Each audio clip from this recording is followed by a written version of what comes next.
This episode of The Young Turks is brought to you by Audible.com. Get a free audiobook at audiblepodcast.com/TYT. Good governor, bad governor. It's a little game, and we'll start with a guy we know is an incredibly bad governor. We established earlier in the show that he's a giant liar. Ladies and gentlemen, Wisconsin Governor Scott Walker, a bad governor.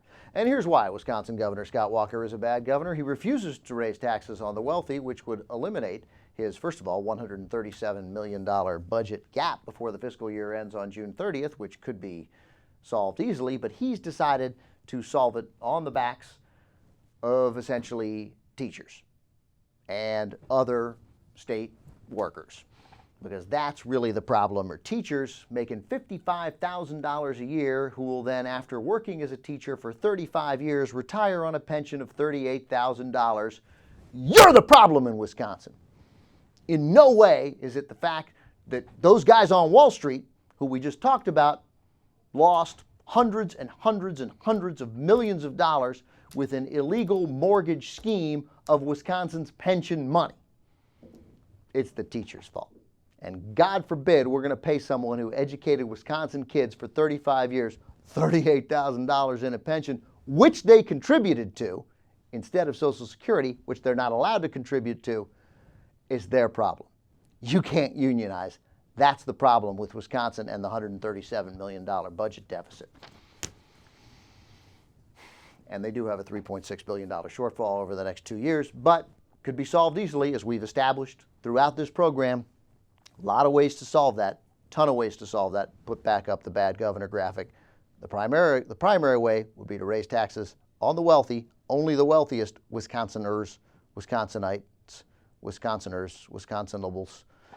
But he won't do it because everybody has taken raising taxes totally off the table. The primary way for states to raise money, not going to do it. Not even going to consider it. Okay, real quick, the rest of the things about Scott Walker. Sorry, I didn't read them all. So he won't raise taxes. He's generally kind of oily, and he's a huge liar. Scott Walker, bad governor.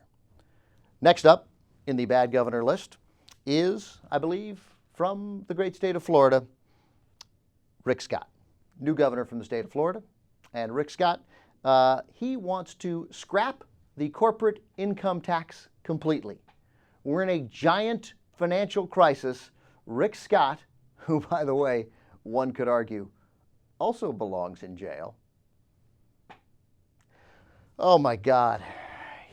His incredible fraud is unbelievable. He wants to scrap the state's corporate income tax completely. Doesn't matter. Florida's got a giant, huge crisis, budget crisis, just like everybody else. By the way, a bigger financial crisis than Wisconsin. He wants to scrap the state corporate income tax completely. Obviously, that makes Rick Scott a bad governor. Now we'll move on to Rick Snyder, another Rick from Michigan. He's the new governor in Michigan, newly elected. He wants to have $1.8 billion in cuts for businesses. More tax cuts from a state also in financial crisis. $1.8 billion in cuts for businesses, and he wants to pay for it by eliminating $1.7 billion in exemptions for individuals. Just to get an idea of these guys' priorities. Hey, but guess what? I found a governor who actually wouldn't mind raising taxes a little bit, and so he gets a kind of a good governor, bad governor, a split. It's Terry Branstad of Iowa. He wants to raise the casino tax from 24 to 36%. Hey, that's awesome. But he wants to cut the corporate tax. So we get a good governor, bad governor. Man, just raise the casino tax. Nobody's going to object to raising the casino tax. But despite the political climate, we do have one good governor to report. It's Mark Dayton of Minnesota.